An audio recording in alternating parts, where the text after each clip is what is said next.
Welcome to the Elite BSC podcast, where our entire focus is helping commercial janitorial contractors succeed. You want a growing company, a thriving team, and healthy profits, and we are here to help. My name is Jordan Tong. I'm the founder of Elite BSC, a company dedicated to helping janitorial companies grow and thrive. I also serve as CEO and one of the owners of France Building Services. France is a janitorial company employing nearly 600 people. Since 2007, we grew from 1.5 million to more than 20 million in annual revenue and built what I think is one of the best teams in the world. The goal of Elite BSC and this podcast is to give owners in the industry a vision of where their company can be and the information and tools to get there. I want to share what I have learned over the years to make this a reality for you.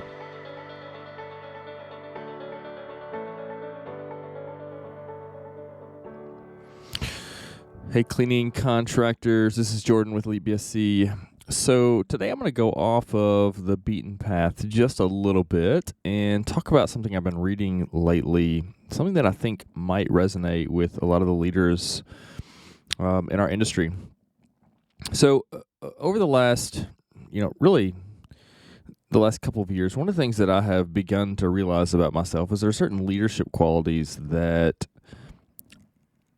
or things about being a leader that I think I've struggled with. And so I have a consultant or a coach that works with me every month, and we talk about things, and he's basically there to help me be a better leader. And even though this is an overused phrase, to be the best version of myself in the roles that that God's put me in business and other places in life too. And, one of the things that I've noticed about myself is I tend to lean in the direction of people-pleasing and not wanting to create conflict, which then lends itself to me not having tough conversations or holding people accountable in the way that I ought, etc. And sometimes it's prevented me maybe from making hard decisions that I should have made quicker. And so one of the things that I've set out to do myself is just to study some great leaders in history, and read some books and content on leadership.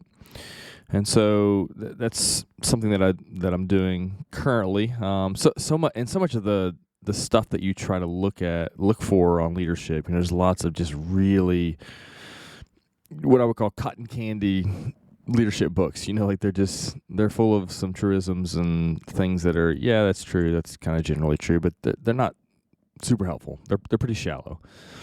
And a lot of them, honestly, are more management than they are leadership. So a couple of people that I have just in my mind set out to think, okay, I want to read about this person because of their leadership roles. And so three people that come to mind. One was Winston Churchill. One is Martin Luther, who led the Protestant Reformation. And the third is Abraham Lincoln. So, all three of these have led really in different capacities and at different times. And, there's none of them was without controversy in the things that they did, and none of them are universally loved. They had detractors, etc.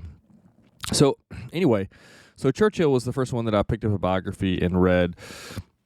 So I just finished it last night, actually. There's a book called Churchill by Paul Johnson. Johnson's a pretty well-known author. He's written other historical books, wrote a book that's pretty well-known called Intellectuals. And anyway, this is a pretty short read, 170 pages, something like that. And so, but at the very end, this is what I want to go through today. At the very end, he sort of summarizes Churchill's life and draws away 5 lessons that we can learn. And again, just maybe for those that are maybe less familiar with Churchill. Churchill became the prime minister in England right as World War II was beginning to brew and get started. And he had been publicly talking about Hitler and the danger that the Nazis posed to the Western world. And anyway, he proved to be right, and he rose to really the highest position of power. He was very involved politically throughout most of his adult life and in the military and et cetera. prolific writer and author, but he came into full power right there at the beginning of World War II and really led Europe, and in many senses the world, into a defeat of the Nazis. And there was lots of difficult decisions, there was lots of setbacks, there was lots of opposition to him. But he's someone who, as we look back historically, has had a significant impact for the good, and we would recognize him as a great leader in that regard. So Johnson in the book gives 5, we'll call them takeaways or lessons that I wanted to just point out, and then maybe talk a little bit about some application in our lives as leaders in the cleaning industry. So, and I'm going to just read a paragraph at a time from the book for each of these lessons. It's pretty short. So the first lesson, and I'm quoting here, is always aim high. As a child, Churchill received no positive encouragement from his father and little from his mother. He was aware of failure at school, but he still aimed high. He conquered his aversion to math, at least enough to pass. He reinforced success in what he could do, write an English sentence. Conscious of his ignorance, he set himself to master English history and to familiarize himself with great chunks of literature. Once his own master, he played polo to win the top award in the world. He got himself into 5 wars in quick succession and became both a veteran of military lore and one of the world's most experienced war correspondents. Then he set his sights in the House of Commons and stayed there for over half a century. He sought power and got it in growing amplitude. He never caged or demeaned himself to get office, but obtained it on his own terms. He sought to be prime minister, feeling only he could achieve certain things. In 1940, he aimed not only high, but at the highest, to rescue a stricken country in danger of being demoralized, to put it firmly on its feet again, and to carry it to salvation and victory. He did not always meet his elevated targets, but by aiming high, he always achieved something worthwhile. So this is really helpful. I mean, I think as entrepreneurs, one of the callings that we have is to set things out in front of us, targets out in front of us that we are aiming for. And they should be good and noble and lofty targets or aims that we're going after. Because what we're asking people to do is to follow us. You know, as leaders, we can coerce people that we write a paycheck to, but it's really difficult to get people to buy into what you're doing and to want to follow you unless you're going somewhere that other people want to go. And so I think we have to model that by aiming high ourselves personally and setting out to achieve things, not getting complacent, but really pushing forward to make the most use of yourself and your talents and your skills and shoring up weaknesses, and then pulling other people along in that process and aiming for something maybe that is bigger than ourselves. And that's in some ways what we're supposed to be doing as leaders in our organizations. And we have to craft what that is and attempt to cast that vision and move people in that direction. But modeling it ourselves, I think, is a prerequisite to getting other people to want to follow us. So, okay, let's move on to lesson number 2. And this one, in some ways, is tied to the other one. There's no substitute for hard work. This is what Johnson says in the book. Churchill obscured this moral by his efficient habit of spending a working morning in bed. So Churchill literally worked out of bed every morning, telephoning, dictating, and consulting. But he also enjoyed his leisure activities, which for him were another form of work, to keep himself fit and rested and to enable himself to do his job at the top of his form. The balance he maintained between flat-out work and creative and restorative leisure is worth study by anyone holding a top position. But he never evaded hard work itself, taking important and dangerous decisions, the hardest form of work there is, in the course of a 16-hour day, or working on a speech to bring it as near perfection as possible. No one ever worked harder than Churchill to make himself a master orator. Once forcing himself to travel long distances, often in acute discomfort and danger, to meet the top statesman face to face, where his persuasive charm could work best. He worked hard at everything to be the best of his ability: parliament, administration, geopolitics, geostrategy, writing books, painting, creating idyllic house and garden, seeing things, and if possible, doing things for himself. Mistakes he made constantly, but there was never anything shoddy or idle about his work. He put tremendous energy into everything and was able to do this because, as he told me, he conserved and husbanded his energy too. There was an extraordinary paradox about his white, apparently flabby body and the amount of muscle power he put into life always. So the idea here is that you get a couple things, and he's right. There is a bit of a paradox here, a little bit. Churchill worked relentlessly, which I think should characterize, our lives as leaders is hard work in all that we do. But there was also this balance of leisure, and I would add there should also be, say family, spiritual components, physical health, etc. But there should be this, we're giving our all in all that we do, even when that is rest and leisure.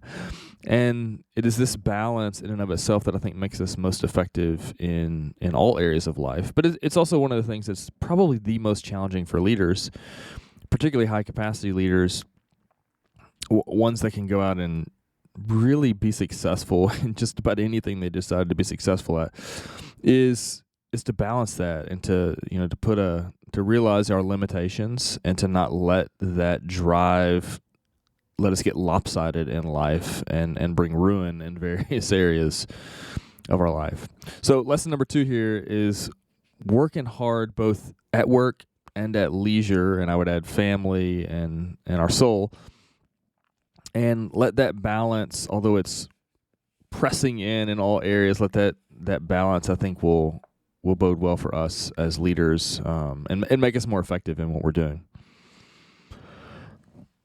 Okay, number 3, and this one's important. This one's really important. It says, third, and in its way most important, Churchill never allowed mistakes, disaster, either personal or national, accidents, illnesses, unpopularity, and criticism to get him down.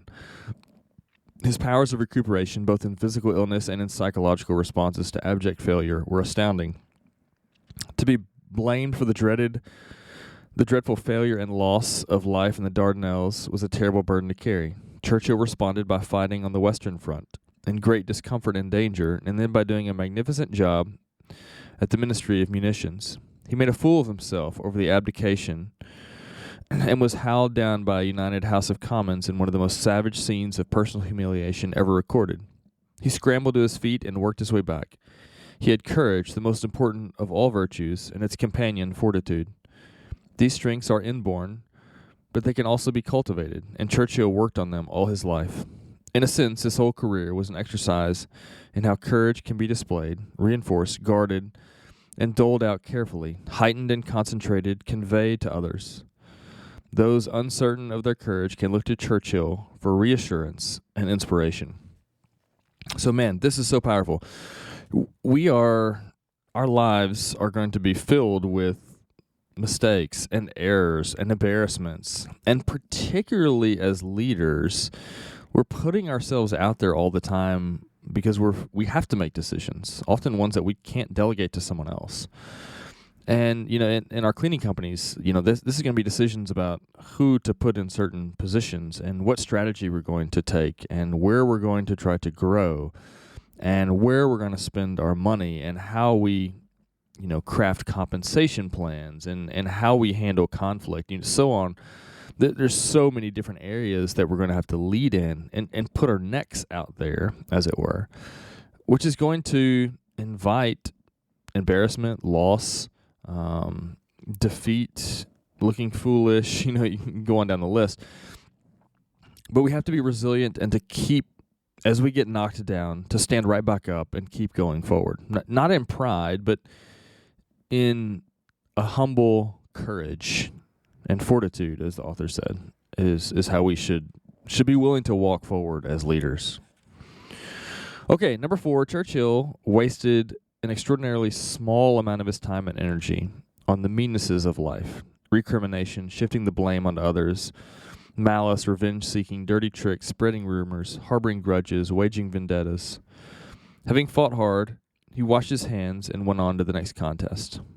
is one reason for his success. There's nothing more draining and exhausting than hatred. And malice is bad for the judgment.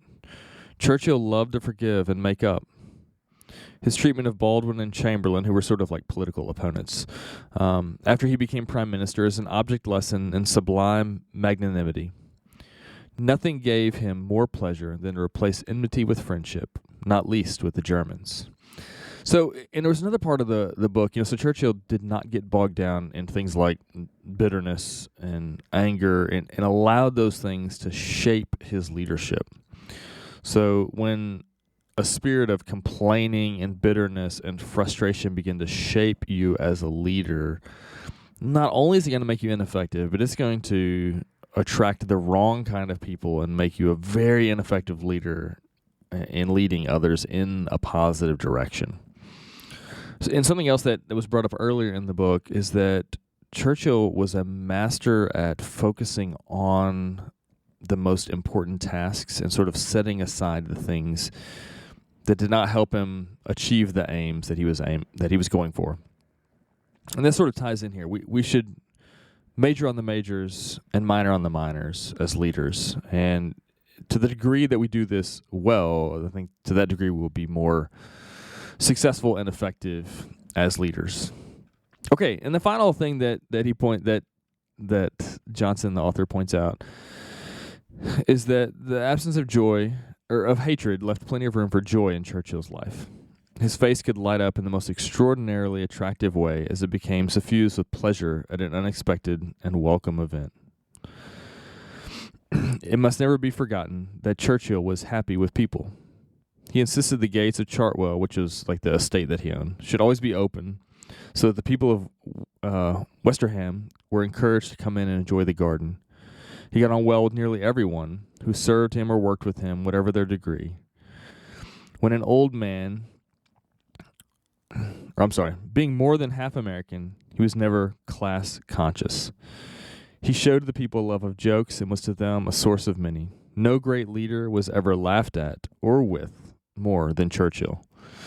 And as you read Churchill, particularly as you read his speeches and the things, the quips that he made over time, you see this. There's this bit of joy and humor that permeates everything he does. And particularly, you think about the need for a man like that and an hour like that during World War II, at the height of what arguably is one of the most tragic events and series of events that happened in the 20th century. And the quantity of dark, difficult things that were being faced was often bearable through moments of joy that were able to be had by Churchill. And I think that's important for us as leaders, that there's going to be times where the storm may be tossing the ship and the future is uncertain. And we don't want to be a leader to be laughed at or not taking seriously. So joking and being frivolous shouldn't characterize our leadership or be the defining mark of it. But it should be enough that we don't take ourselves too seriously. And we're okay to be laughed at, and we're okay to laugh at ourselves and at others because of knowing that we're not on our high horse about ourselves. And I think that level of humility which is something I preach all the time. It's one of the core values at our company. That sort of humility is very healthy for a leader and necessary. And one of the things, particularly in modern context, relatability and authenticity are so important for people. And when you don't take yourself too seriously and you can have joy in the midst of difficult circumstances, it shows people a different side of you, and that's attractive, and people want to follow that. So, I know this did not have a whole lot to do with the cleaning business, but it does have a lot to do with leadership. And as leaders in our industry or in any industry, we have a duty and obligation to be the best leaders we can be. And I think Churchill is a good model for some of the things that we could do to be more effective leaders. So I'd encourage you to pick up the book, Churchill by Paul Johnson, and give it a read. I'm sure you can get it on audiobook too, and apply some of these lessons to your leadership. And I hope it's helpful. So anyway, we'll see you next time. If you found the information in this podcast helpful, please like and subscribe on whatever podcast platform that you're using. If you would like more resources or help to grow your cleaning company, head over to elitebsc.com. We have loads of articles, videos, free tools, coaching options, and a lot more. If your company is greater than $500K in revenue and you want to take your learning experience to the next level, check out our mastermind group. You can learn more about that at elitebsc.com/mastermind.